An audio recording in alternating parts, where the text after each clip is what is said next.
নমস্কার বন্ধুরা, welcome to cricket and football hub.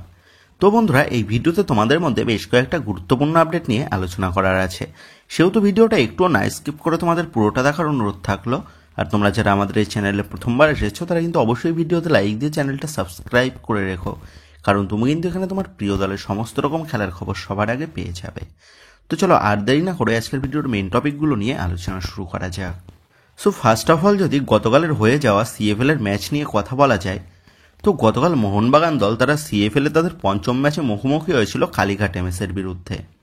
আর গতকালের ওই ম্যাচে 2-1 গোলে জয় তুলে নেয় ডেগি কার্ডোজোর ছেলেরা। আর গতকালের ওই ম্যাচে জয় পাওয়ার পর মোহনবাগান দল তারা 5 ম্যাচে 10 পয়েন্ট নিয়ে পয়েন্টস টেবিলের পঞ্চম স্থান থেকে তৃতীয় স্থানে উঠে আসলো। এবং আগামী ডার্বি ম্যাচের আগে গতকালের এই জয়টা বেশ আত্মবিশ্বাস কিন্তু জাগাবে মোহনবাগান দলের ছেলেদের মনের মধ্যে।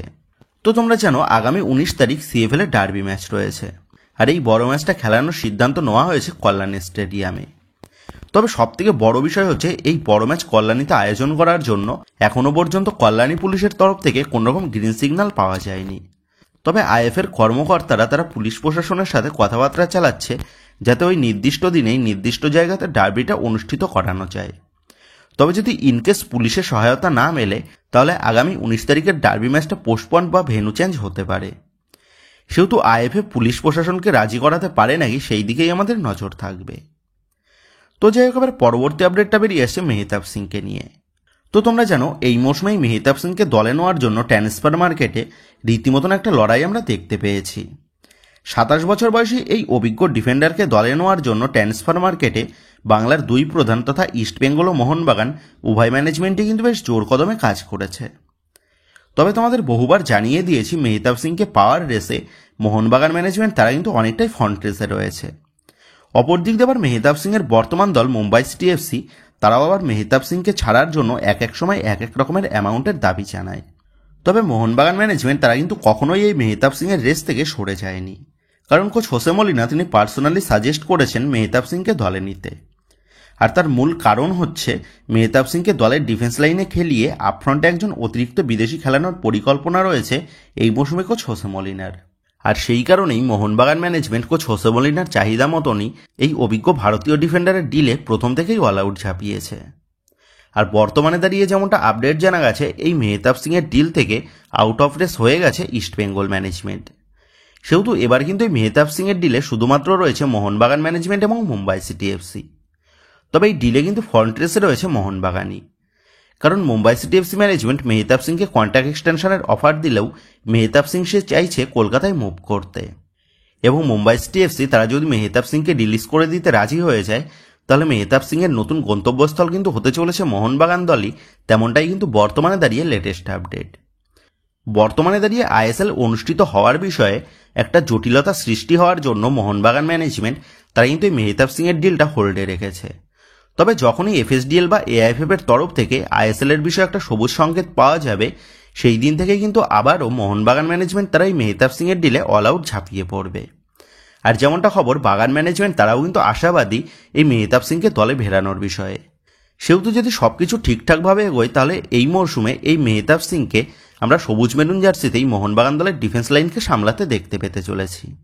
তো বন্ধুরা, তোমরা কমেন্ট করে জানিও মেহতাব সিং সে মোহনবাগান দলে চূড়ান্ত হয়ে গেলে মোহনবাগান দলের ডিফেন্স লাইনে মেহতাব সিংয়ের সাথে অ্যালবার্টো রড্রিগেজ নাকি মেহতাব সিংয়ের সাথে টম এলড্রেড কোন জুটি সবথেকে বেস্ট হবে বলে তোমার মনে হচ্ছে, এই বিষয়ে তোমাদের মতামতটা অবশ্যই নিচে কমেন্ট করে জানিয়ে দিও। তো এবার পরবর্তী আপডেটটা বেরিয়ে আসে 29 বছর বয়সী ব্রাজিলিয়ান লেফট উইংয়ের প্লেয়ার রবসন রবিনোকে নিয়ে। তো তোমরা জানো এই ব্রাজিলিয়ান উইঙ্গার রবসন রবিনোকে কেন্দ্র করে ট্রান্সফার মার্কেটে মোহনবাগানের সাথে একটা স্ট্রং লিঙ্ক আপ হয়েছে। আর বিভিন্ন জায়গা থেকে যেমনটা চূড়ান্ত করা হয়েছে, এই রবসন রবিনো সে এই মৌসুমে সবুজ মেরুন জার্সিতেই মাঠে নামতে চলেছে। লেফট উইংয়ের পাশাপাশি অ্যাটাকিং মিডফিল্ড এবং সেকেন্ড স্ট্রাইকার পজিশনে খেলতে অভ্যস্ত থাকা এই রবসন রবিনো সে বিপিএল 97 ম্যাচে 64টা গোল এবং 49টা অ্যাসিস্ট করে তিনি রীতিমতন বাংলাদেশ ও ভারতীয় ফুটবলে সাড়া ফেলেছেন। আর এই রবসন রবিনোর প্লেইং স্টাইল দেখেই কোচ হোসে মলিনা তিনি রবসন রবিনোকে দলে চেয়েছেন। আর সেই মতনভাবে এই রবসন রবিনোর সাথে বাগান ম্যানেজমেন্ট কথাবার্তাও কিন্তু প্রায় চূড়ান্ত পর্যায়ে পৌঁছে নিয়ে গেছে। তবে রবসন রবিনোর সাথে কিন্তু এখনো পর্যন্ত চূড়ান্ত সই পর্বটা মেটায়নি মোহনবাগান। আর তেমনটাই কিন্তু গতকাল জানিয়ে দিয়েছেন মার্কাস মার্গুলাও। আর মার্কাস মার্গুলাওয়ের তরফ থেকে জানানো এই রিপোর্টটা জানার পরই অনেকেই জানতে চেয়েছো তাহলে কি রবসন রবিনও মোহনবাগান দলে আসছে না, বা মোহনবাগান ম্যানেজমেন্ট তারা কি অন্য কোনো প্লে মেকারের খোঁজে রয়েছে। তো দেখো, এই বিষয়ে তোমাদের জানিয়ে দিই, মোহনবাগান ম্যানেজমেন্ট তারা রবসন রবিনোর সাথে কথাবার্তা কিন্তু প্রায় চূড়ান্ত করে রেখেছে, এবং এই ডিলটা এখন শুধুমাত্র পেন অ্যান্ড পেপার হওয়াটা বাকি রয়েছে। অপর দিক দিয়ে আবার এমনটাও হতে পারে রবসন রবিনোর অপশনটা হাতে রেখে মোহনবাগান ম্যানেজমেন্ট তার ট্রান্সফার মার্কেটে অন্য কোনো অ্যাটাকিং প্লেয়ারের খোঁজেও থাকতে পারে। তবে অ্যাজ অব নাও যেমনটা আপডেট, রবসন রবিনোকেই গ্রেগ স্টুয়ার্টের পরিবর্তন হিসেবে দলে চূড়ান্ত করতে চলেছে মোহনবাগান ম্যানেজমেন্ট। তবে তোমরা এবার ভাবতে পারো, এই রবসন রবিনোর নামটা তো প্রায় মাসখানেকের বেশি সময় ধরে চলে আসছে মোহনবাগানকে কেন্দ্র করে, তাহলে কেন মোহনবাগান ম্যানেজমেন্ট এখনও পর্যন্ত এই রবসন রবিনোর সই পর্বটা মেটায়নি? তো এই বিষয়েও তোমাদের জানিয়ে রাখি, আইএসএল এর ভবিষ্যৎ নিয়ে এই সংশয়ের সৃষ্টিটা না হলে মোহনবাগান ম্যানেজমেন্ট তারা কিন্তু এতদিনে রবসন রবিনোকে দলে সই করিয়ে রবসন রবিনোর নামটা অ্যানাউন্সমেন্টও করে ফেলতো। তবে আইএসএল এর বিষয় নিয়ে এই ঝামেলাটা সৃষ্টি হওয়ার পর মোহনবাগান ম্যানেজমেন্ট তারা যতক্ষণ না পর্যন্ত ফেডারেশনের তরফ থেকে কোনোরকম নিশ্চয়তা পাচ্ছে, ততক্ষণ পর্যন্ত মোহনবাগান ম্যানেজমেন্ট তারা কিন্তু কোনো ডিলটাকেই চূড়ান্ত করতে পারছে না। আর সেই কারণেই রবসন রবিনো বা মেহতাব সিং এদের ডিলটা কিন্তু ফেঁসে রয়েছে। সেহেতু যত শীঘ্রই এআইএফএফ ও এফএসডিএল এর সাথে গাঁটছড়াটা বাঁধা হবে, তত তাড়াতাড়িই কিন্তু আমরা মোহনবাগান সহ বাকি সমস্ত দলগুলির নতুন প্লেয়ারের অফিসিয়াল অ্যানাউন্সমেন্টটা দেখতে পেয়ে যাব। যেখানে একদিকে আইএসএল এর বিষয় নিয়ে জটিল পরিস্থিতি তৈরি হওয়ায় আইএসএল এর মোস্ট অব দ্য ম্যানেজমেন্ট নিজেদের দল গঠন এবং প্রিসিজনের বিষয় নিয়ে ধীরে চলো নীতি নিয়ে এগোচ্ছে, সেখানে দাঁড়িয়ে আবার north east United FC management তারা কিন্তু ইতিমধ্যেই তাদের ফুল টিম নিয়ে ডুরান্ডের প্রস্তুতিতে নেমে পড়েছে, এবং ইতিমধ্যেই কোচ জুয়ান পেদ্রো বেনালি সহ দলের একাধিক বিদেশি প্লেয়ার তারাও কিন্তু অনুশীলনে নেমে পড়েছে নর্থ ইস্ট ইউনাইটেড এফসি জার্সিতে। এবং কোচ জুয়ান পেদ্রো বেনালি এবং north east United FC management তারা স্পষ্টভাবেই জানিয়ে দিয়েছে তারা এই মরশুমেও ডুরান্ডের খেতাবটা জয়ের লক্ষ্যে রয়েছে। সেহেতু এই মরশুমে নর্থ ইস্ট ইউনাইটেড এফসি তারা তাদের ডুরান্ডের খেতাবকে ধরে রাখতে সক্ষম হয় নাকি, সেটাই কিন্তু দেখার বিষয় হবে। অপর দিক দিয়ে নর্থ ইস্ট ইউনাইটেড এফসির পাশাপাশি ইস্টবেঙ্গল দলও তারাও কিন্তু ডুরান্ডের অনুশীলনে নেমে পড়েছে গত কয়েকদিন আগে থেকেই দলের ভারতীয় সহকারী কোচ বিনো জর্জের নেতৃত্বে।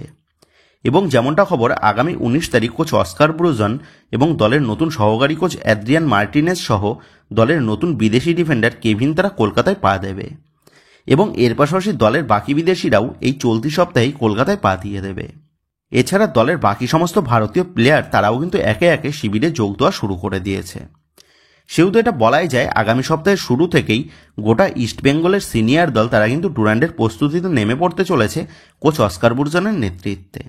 আর ইস্টবেঙ্গল ম্যানেজমেন্ট তারা চাইছে এই মৌসুমে শুরুর টুর্নামেন্ট থেকেই সাফল্য তুলে নিতে। সেহেতু এখন এটাই দেখার বিষয় হবে এই মৌসুমেই দুর্দান্ত দল নিয়ে ইস্টবেঙ্গল তারা তাদের পুরনো ছন্দে ফিরতে পারে নাকি। তো যাই হোক, এই মুহূর্তে দাঁড়িয়ে ইস্টবেঙ্গলের দল গঠন কিন্তু প্রায় সম্পূর্ণ। তবে শুধুমাত্র বাকি রয়েছে দলের রাইট ব্যাক পজিশন, কারণ এই পজিশনে এখনও পর্যন্ত কিন্তু কোনো নতুন প্লেয়ার সই করায়নি লাল হলুদ ম্যানেজমেন্ট। তবে ট্রান্সফার উইন্ডো ওপেন হওয়ার আগে থেকেই রাহুল বেগে সহ একাধিক প্লেয়ারের সাথে কথাবার্তা কিন্তু চালিয়েছিল লাল হলুদ ম্যানেজমেন্ট। ইভেন এই রাহুল বেগের পাশাপাশি আশুতোষ মেহতার দিকেও নজর ছিল ইস্টবেঙ্গলের।